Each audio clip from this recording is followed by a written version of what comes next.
Middle East or Asia. Thing is, so this one actually we can. And needles coming from distal. Tendon moves together. The tendons that is being stabilized by this pulley system. Good evening, everyone. I would like to share with you my presentation, which is entitled Chronic Pain and Lifestyle Interventions. I would like to begin my talk by presenting to you first the course outline, and these are the following. I would start with definition and epidemiology, followed by the risk factors that contributes to chronic pain, and of course the contributing factors as well, then followed by the diagnosis and the biomarkers for pain, and ended up with lifestyle interventions for chronic pain.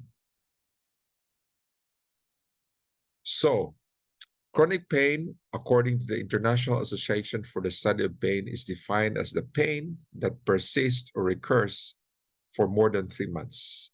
This is also the same definition by the ICD-11. And so this pain could persist for more than 3 months, and that is why it's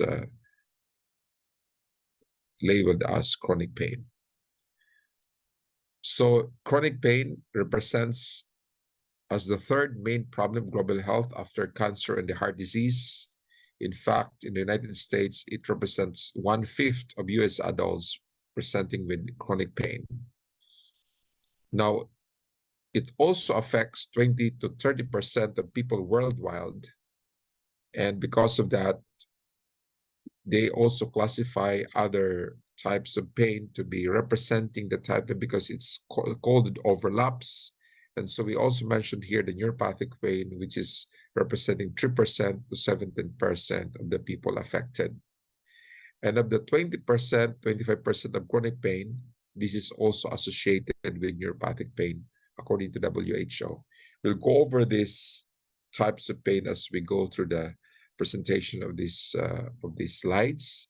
So we will have a clarity as to what is the difference between chronic pain and neuropathic pain. Now, chronic non-cancer pain has a prevalence rate of 15% to 50%. And it could vary from different parts of the world. And it could also be based upon the type of people that they are trying to investigate. And this could be actually higher. Now, the economic burden of chronic pain is about 560 billion to 635 billion in the US alone. Can you imagine how this impacts the entire world if you factor in all the things that's happening, not only in the US, but also in Asia or in other parts of the continent in the world? So in the United States alone, if you look at this map here, high being represented by red and blue represented by a low risk for chronic pain, you will notice that in the southeast side, you will notice that there is an increased prevalence of pain in these states in the United States. The same holds true in the southwest side of the United States. So you can see here a prevalence of chronic pain in these areas. And of course, if you look at the other map in the North America, at the north side, not much could be seen here, although there could be some variations as to where the pain really is happening. Now, I included this in the presentation because as a physician, we see a lot of pain patients. But as you can see here, majority of the patients would usually go to the primary care physician first, about 64%, and then followed by the pain and rehab where we belong. And so here, it could be understandable because of the fact that normally patients would go first for conservative treatment, I would say. And so this is the first stage by which they would go for treatment. So from the primary care, they would go to the pain rehab, and the other specialties like your surgery and psychiatry, only represents a small proportion of the patients who are being treated for pain. And so you can just see here the different health issues being referred to this particular specialty in handling chronic pain. Now, as to which part of the body is involved more, you can see here also the chronic pain episodes, and you can see here the bigger the dot, the higher the prevalence of pain on this area. So as you can see, the anterior thigh here, the lower abdomen, and of course the knee and the hips, anterior hip, are the ones that are mostly affected in the lower extremity. But you can also see that in the upper extremity, it's mostly the shoulder or the back, wherein patients usually complain of upper back pains a lot of times, especially those who are sedentary, they are just in the offices. So that could explain why they have this enlarged right here, the upper extremity. Now, there are key risk factors in chronic pain, and there are about 6 of them, but the most common one is due to the unhealthy diet. Interestingly, if you look at this, 39% of patients are usually obese. Okay, so these are really patients who are taking dense, high-calorie food, but also, of course, followed by the overweight. But also you can see here that underweight could also have chronic pain. So these are the malnourished group of population, which may be present in other parts of the world, also with chronic pain. The others are your sleeplessness, stressful life events, and of course, not to mention the physical inactivity, which are defined as if you don't complete at least 150 minutes per week of exercise, aerobic exercise, vigorous intensity, and of course, strengthening twice a week with strength training. So if you don't have any of this, then you belong to the physically inactive individuals. And of course, smoking here. So we cannot overemphasize the fact that an increase in weight is one contributor for chronic risk factors for pain. Now we'll go over this one by one. So first, I'll discuss to you the unhealthy eating.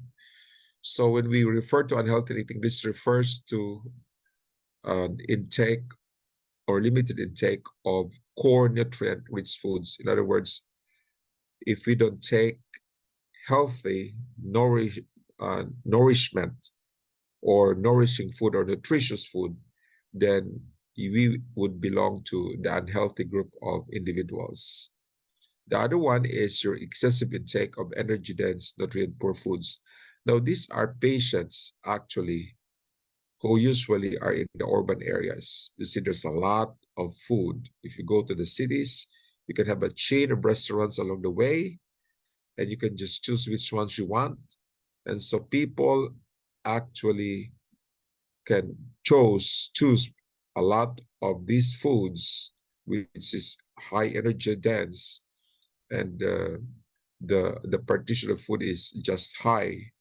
And that could explain why people right now, more than anything else, would end up having to eat a lot of this energy-dense, high-caloric food that is actually under unhealthy eating as well.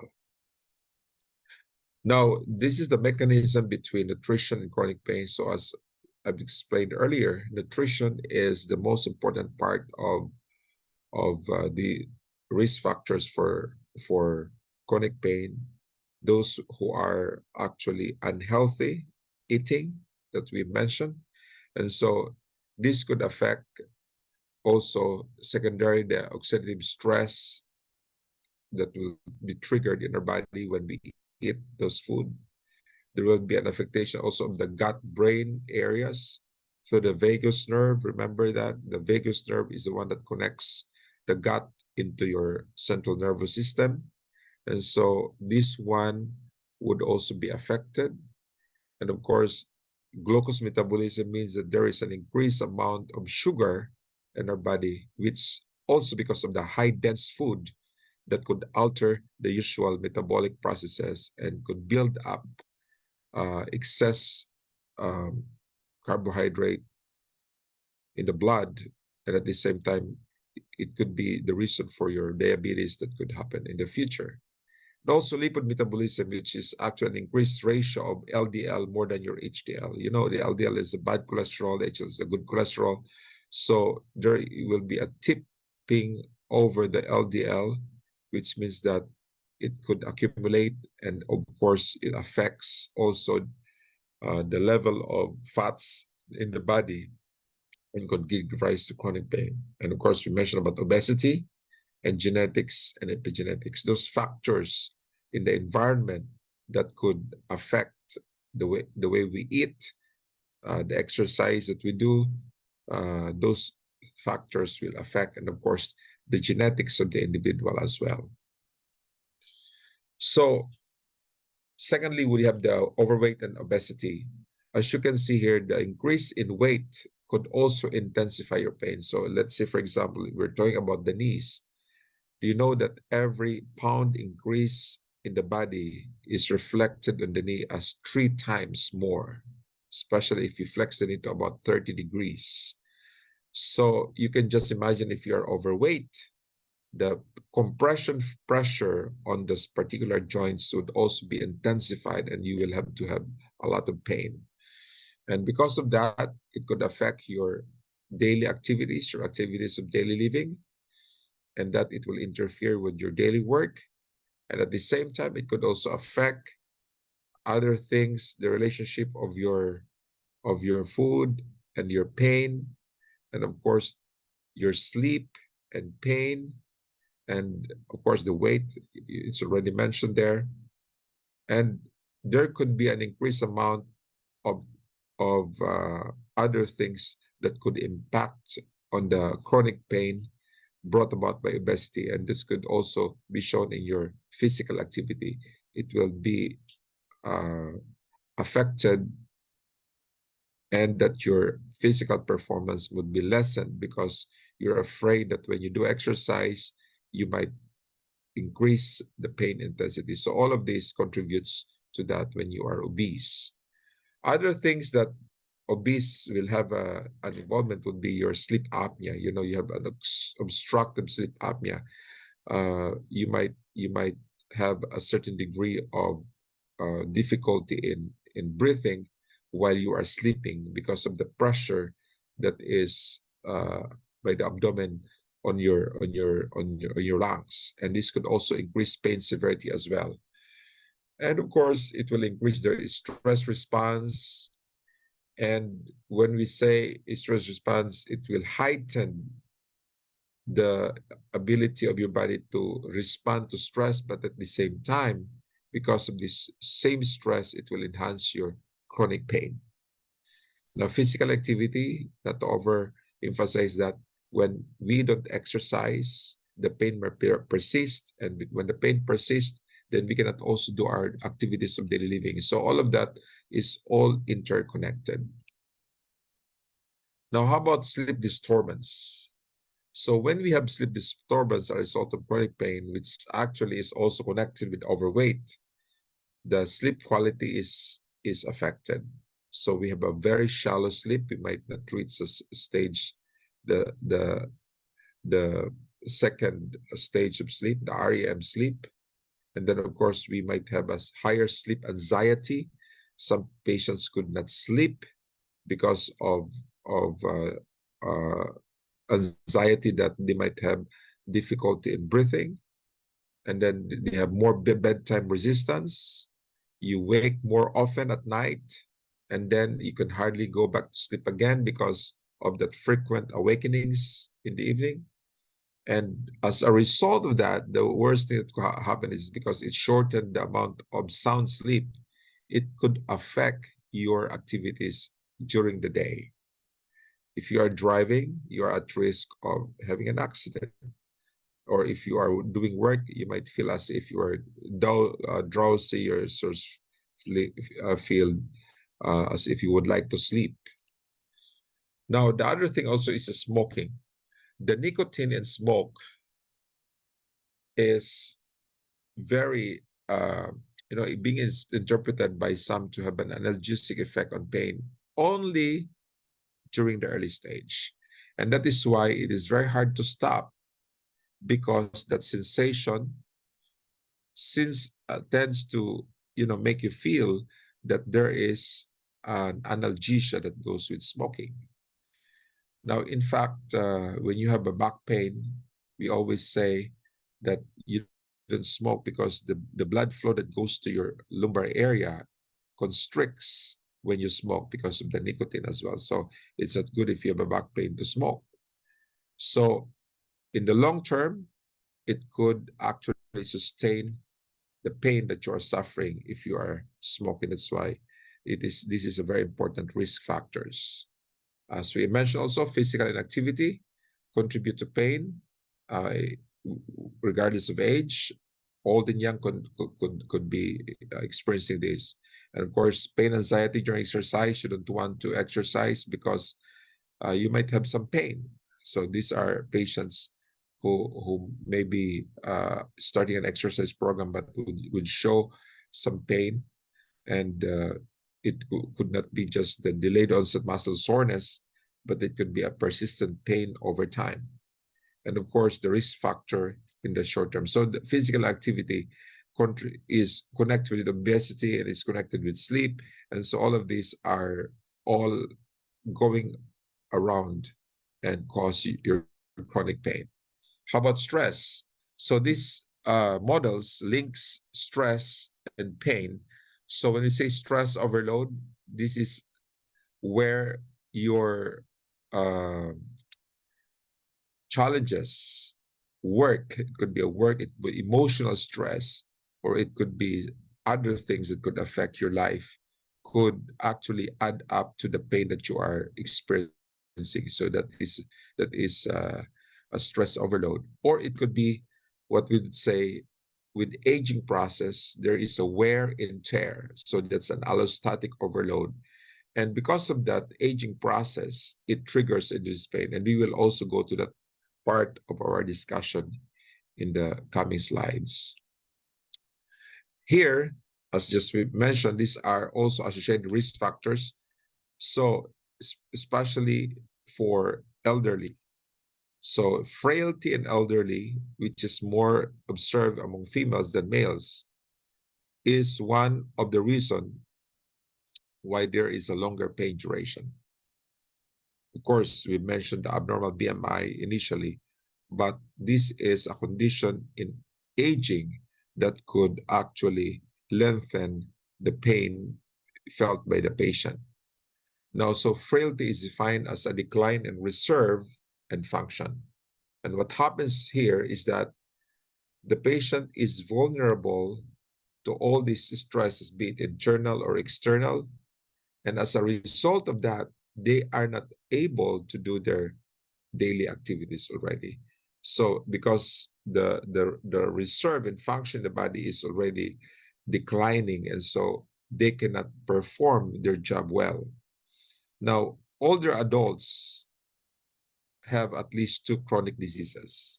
And so that also contributes to frailty, and it represents about 66% of patients. And at the same time, there could be underlying multi-system dysfunction. And so different diseases compound each other and also contributes to frailty. So this is actually what we meant by the word frailty, that also contributes to chronic pain. Now let's go over the different types of chronic pain. So here, I did not follow the one that is in the book that talks about acute, subacute, and chronic pain. But I kind of follow this because this gives me a more, I should say, categorical differences of the different types of pain. For example, if you talk about chronic neuropathic pain, it is a type of chronic pain wherein there is a lesion or disease in the somatosensory system. So nerve fibers are involved here. So if there is a nerve that is injured or a lesion, then we call that neuropathic pain or chronic neuropathic pain. What about nociceptive pain? These are pain arising from actual or threatened damage to non-neural tissue. So not nerves, but just the soft tissue, the muscle, the tendons, the ligaments, the joints. And so these are classified under nociceptive pain. These are also become your non-cancer or cancer pain at the same time. Because in cancer pain, it could involve nerves or it could not involve nerves at all. So it could either be that. So I just would like to say it's a non-neural tissue. And of course, it is subserved by the C and A delta neurons, which are the primary afferent neurons in the central, or should I say, the peripheral nervous system. Now, there are pains, however, that doesn't belong to these two, because there are no lesion both from the nerves and from the soft tissue. And so we call them nociplastic pain. So these are just altered nociception, altered perception of pain, but no actual damage could be identified in the body. So nociplastic. So I kind of like these differences in defining pain here. So associated lifestyle factors in chronic pain. So here, I classified it into substances that could cause pain. For example, changes in amino acid levels. These are the pains that are very common. In fact, in my practice as a physician, I've seen maybe 60% to about 80% of patients complaining of this pain. They actually felt pain over their neck, and of course, the shoulder here at the trapezius area muscle, and of course, in the proximal arm, that we call it sometimes as myofascial pain syndrome. Some call it fibromyalgia, and it could be compounded with the migraine, the pain that goes over the head. So these are very, very common complaints of patients. And the reason is the changes in amino acid levels. This is also true with osteoarthritis and complex regional pain syndrome. These are pain that is associated with lesions of the soft tissue. Or it could be a high acylcarnitine levels, which are present in fatty acid metabolisms, which is associated with heart disease, dementia, and cancers. So for those patients with cancer-related pain, this is the thing that is usually associated with. Or those that are high in fatty acids, these are the patients who complained of allodynia. So allodynia is a certain type of very interesting pain, because what used to be just a touch, for example, is understood as pain. So that is what we call allodynia. Touch perceived as pain is allodynia. So it's because of the high increase of fatty acids and, of course, chronic pain. And the other thing is increased lipid levels. And these are those with neuropathic pain and acute and chronic inflammation. So what are the diseases that's associated with risk due to chronic pain? These are the diseases that has an association with chronic pain. So if you look at that, heart conditions, stroke, hypothyroidism, these are the diseases that could contribute to chronic pain. Just want to mention that because a lot of patients are suffering from this as well. So the pain mechanisms are usually divided into two parts. We have the peripheral sensitization, in which our book says there are two cells that are very active. We have your microglia, which is present during the first 24 hours, which activates actually the, should I say, the pro-inflammatory cytokines in the form of TNF alpha, interleukin 1, and interleukin 6. And these are present in the cells itself, in the periphery. And so any alteration of these cells during that same period will activate the microglia. The microglia, however, has two types. We have the M1 microglia and M2. If you had acute pain, the M1 increases and M2 decreases. Under normal circumstances with no pain, it should be the M2 or the microglia that is higher and M1 is lower. So some people just call this macrophage, but actually in the central nervous system, it comes in two forms: microglia, M1, M2. Okay. And then, of course, there is also a central sensitization. So when the peripheral sensitization is activated in the form of pro-inflammatory cytokines from these cells, from the macrophage, it sends signals to the central nervous system, also activating the second cell, which is your astrocytes. The astrocytes in the central nervous system is activated after 24 hours and usually the first 7 days. And because of this, there will be an increase of all these receptors in the synapse in the central nervous system. So as you can see here, this is a very busy slide. We have the NMDA, we have the M-glutamine, we have the TRKB. These are receptors that subserves the central sensitization in chronic pain. And here I also show you the different areas in the pain-brain circuits that is activated during pain. And then I just would like to mention here the anterior cingulate. This is the gyrus here. Okay, as you can see, this is the lateral prefrontal. This is the prefrontal area. These are the areas that are usually affected with chronic pain, because these are what you call the prefrontal areas, which are the one that receives the sensory sensation from pain coming from the extremities.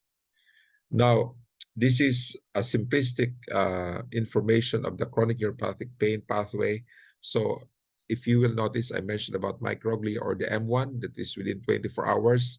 And then within 12 weeks, then we have also the astrocytes. So these two cells are the ones that's very active. It actually induces the pro-inflammatory cytokines in the form of interleukin-1 beta, interleukin-6, and TNF-alpha.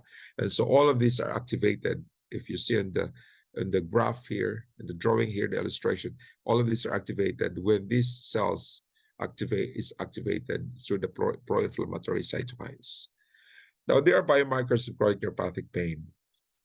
And I just would like to highlight the one that is very common, which are the C-reactive protein here, the TNF-alpha and SICAM. This is the one that we usually do tests if in the presence of chronic pain. The rest are not very common, like MIR21 or the other biomarkers. So we'll not deal in this. I'm just showing this to you as a reference. So for imaging modalities, so chronic pain could be imaged in the form of any of this. It could be in the brain, wherein we could go do a functional MRI.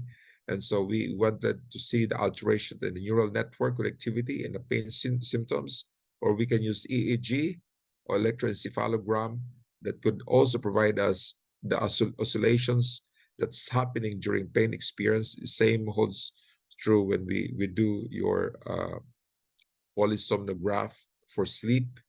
And of course, some people use high-frequency ultrasound and check for any entrapments of the nerve or any impingements or any findings in the soft tissue that is non-neural in origin.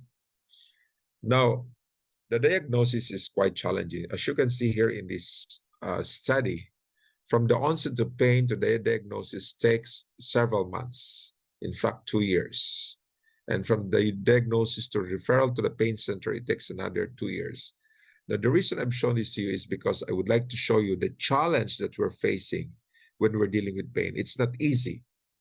It takes a while before we can actually see specific diagnosis and also treatment. And this is just a conventional way that we as physicians are doing. But later on, you will notice here that I would like to be shifting. There's a paradigm shift in seeing how pain is from the point of view of lifestyle medicine. So effective treatment and management of chronic pain is very, very challenging because there are lots of factors that contributes to this, emotional factors, physical factors, such a different, I would say, spectrum of this disease process. So I would like to mention here the pharmacological treatment. These are the drugs that they usually use. I'm not saying we should use this, but the conventional doctors will use this. And here, if you're about these opioids and fentanyl, these are only beneficial if the benefit outweighs the risk. Why? Because there's a lot of side effects of this drug. The more common is ketamine and Botox. These are the usual drug, especially if you do intervention. The other thing are NSAIDs or anti-inflammatory drugs, and of course, other drugs, especially for neuropathic pain, which includes your amitriptyline, gabapentin, morphine. These are also very commonly used. And of course, morphine, oxycodone, these are in very severe patients. Now, these drugs may help, but it doesn't cure the pain.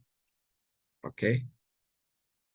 So now we move from a paradigm shift from a disease-based approach to an individually tailored, person-centered approach, as our book would say, multimodal lifestyle intervention. So I kind of combine what the book, what our textbook explained, and what other literatures in the journals also explains.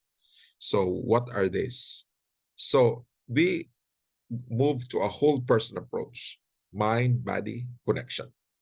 So what is happening in the mind affects the body as well, or vice versa. And so these are different ways of approaching a patient with pain. So one of them, of course, is the mindfulness and cognitive behavioral therapy. These are approaches that some practitioners use in order to approach pain. I'm not saying this is the only way, but there are other complementary ways of approaching pain. And then, of course, establishing connection, because it's sort of that the patients with pain are so kind of isolated or disconnected. So in order to approach them, it's always good to listen to them with empathy. Active listening is very important in order to establish that kind of connection and be able to reach the patients because they are just experiencing so much pain in the process. Lifestyle, which includes your nutrition and physical activity, is very important as well. And of course, I've mentioned biomedical because I've mentioned about medication, nerve block surgeries, so many information about pain that we can include here. In the lifestyle medicine treatment for chronic pain, of course, I would like to mention this to also be very important. So we mentioned initially that patients with chronic pain has a high density type of food. So here, we're going to introduce them with a low-calorie diet in order to help them decrease their weight and in the process decrease their pain. So when we introduce them to a low-calorie diet, it sort of tempers of the pain process. And of course, weight reduction is very important. For every 1 pound of weight that we decrease, we actually decrease the compression forces on the joints to about 3 times. So it's very important that 1 pound of weight is reduced because it has a direct effect on the joints that is being complained of pain. Stress management is also very important, as we will talk about that in a more detailed way. Physical activity, these are exercises that we would like to introduce to the patient for them to also enjoy and decrease their pain. And of course, adequate sleep. Sleep is very important because if you don't have enough sleep, it will also affect your activity in the morning, and then it will also impair your other parts, your other work in the daily activities of living. Now, I just kind of like this algorithm where how to approach chronic pain intervention. So let's say, for example, patient with maladaptive beliefs. So you provide them pain neuroscience education, teach them all those things that could probably help them understand what really pain is, how do they perceive pain. So those are things that may be very important to the patient. Insomnia. So when this is present, then you can add some sleep hygiene, sleep management as part of your intervention. Stress intolerance, you add stress management. Poor diet, you teach them nutrition care, you teach them how to prepare food, how to enhance their meal by using low calorie but nutritious food. So these are things that they need to understand. And of course, activity limitations, physical activity is very helpful, especially for pain intervention. And so when you kind of incorporate this process, then you will have a very good intervention for patients. Now, for nutrition recommendations, of course, here we have different ways. So I will start with fruits, legumes, vegetables with wide range of colors. And the effect is that it will reduce oxidative stress, inflammation. Remember, there is what we call the metaflammation of pain, of chronic pain. So this is actually the core pathophysiologic pathway that explains why there is chronic pain. And so when you introduce fruits, legumes, and vegetables, it kind of help reduce the oxidative stress inflammation. Number 2 is low glycemic index bread, cereals, and grains. Introducing fibers and prebiotics also will reduce chronic pain and inflammation. Healthy fats and oils, omega-3. Okay, these are very important. Monounsaturated fatty acid, curcumin. Okay, very, very important in the turmeric. So we also will also reduce inflammation. Of course, water, because when you do not have enough or sufficient water in the system, it will increase the pain sensitivity of the patient. So encourage the patient to really drink at least 8 glasses of water a day. What foods to avoid? So foods to avoid, as you can see here, is those which contains glutamate and aspartate. So these are your monosodium glutamate, cheese, high-rise protein, because it could actually enhance the migraine and their fibromyalgia in the process. So you have to just lower or avoid all this food. Energy-dense foods, so you know all of this already. The higher the energy-dense foods, the greater the pain. And so I cannot overemphasize this food to be causing the pain. Ultra-processed foods. Okay, we mentioned about hydrolyzed proteins, hydrogenated oils, or trans fats, food additives. So these hydrolyzed proteins which are present in ultra-processed foods may contribute to pain sensation of patients. So here, this is actually made by a researcher in helping us understand how to address pain, referring to the reference diet for chronic pain. So as you can see here, majority of these are from the fruits and vegetables, plant source protein, and only a small amount are coming from the animal source and dairy foods. Of course, the author doesn't believe that totally eliminating these would be also helpful for the patient. But what he's saying is that when we eat a lot of this healthy diet food, then and the whole grains, this will actually help us in our pain control. Progressive nutrition integration, how do we do that? So if we already have the knowledge of those unhealthy diet that we have just mentioned, it is very easy to focus on the behavior. And when the behavior is focused, that is easiest to adapt. In other words, you may ask the patient, what could be the easiest thing for you to do? How do you want to do this? Asking questions, active listening, by knowing what he already knows could inspire motivation. And then, of course, as we offer them some solutions, they could adapt to the new healthy behavior, first under the help of a nutritionist maybe, or someone who is helping him in the process of preparing the food. And then eventually he can do it independently. And then we can also kind of help the patients. What if he goes to the market or go to a restaurant? How would he choose the food? So those are things that we can practically provide the patients information as to how they would have to choose the food that they are eating, should they go someplace to eat. So for sleep health interventions, it is very important that there could be a schedule of activities that you can initially do. And then part of that also is to increase physical activity in the morning by exercise and encouraging afternoon naps. And then, of course, we can teach them sleep hygiene, the environment in the room, the lighting, the bed setting. So all of those are very important in order to ensure that the patient has a very good environment for sleeping. And of course, the gold standard is cognitive behavioral therapy for insomnia.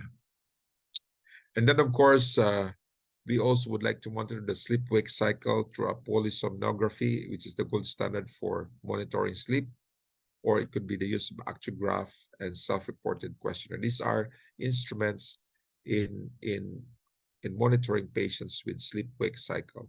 And of course, going through the healthy sleep, which is at least not less than 7 hours of sleep, not less than 7 hours of sleep, but at least patient will be able to achieve that 7 to 8 hours of sleep every night. And of course, avoid watching television and of course using electronics while in bed. Then of course, other things that we can also include would be,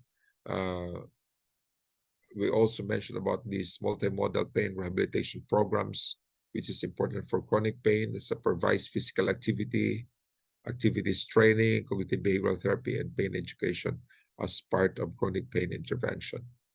So benefits of physical activity and exercise. So it attenuates inflammatory processes. So we start with low impact exercises first.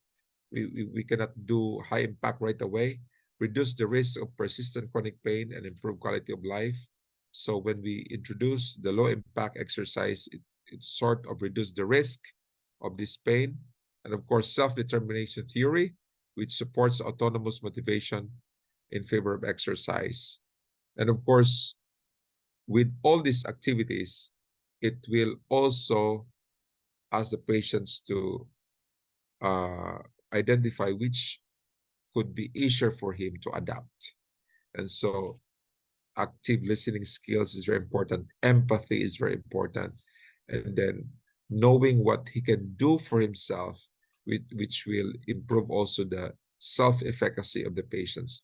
When they were asked what they can contribute, what they can do in terms of exercise, then they would be able to know which one would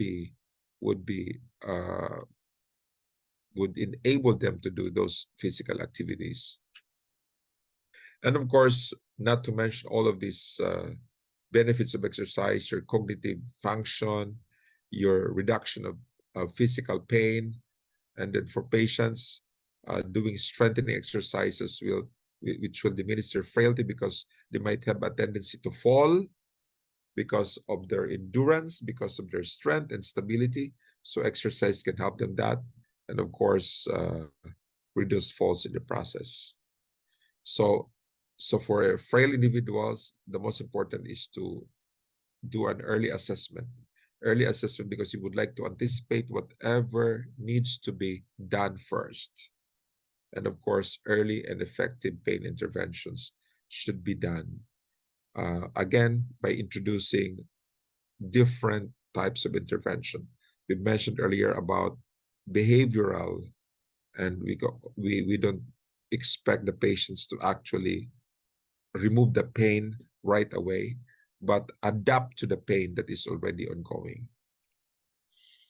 So again here, it also consists of exercise and physical activity, cognitive behavioral therapy. So these are very important for stress interventions, especially for patients with chronic pain.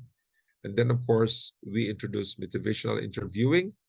We have to ask the patients how might this intervention work for him, listen to the patient, get him involved in the process of change, and actually tailoring it to whatever would be within his reach for the moment, and encouraging him and trying to encourage with the change talk process and dancing through your sustained talk in order to help the patient attain his goals. and just trying to be supportive and offering him advice to what may be accessible for him in terms of what is available online, or what is available in the neighborhood, what is available at home that he can do as an exercise. It doesn't necessarily have to be a formal type of exercise. It could just be the daily activities, walking from home to the garden probably, or going to the parking lot. These are small steps that could lead patients to a more meaningful life in spite of chronic pain.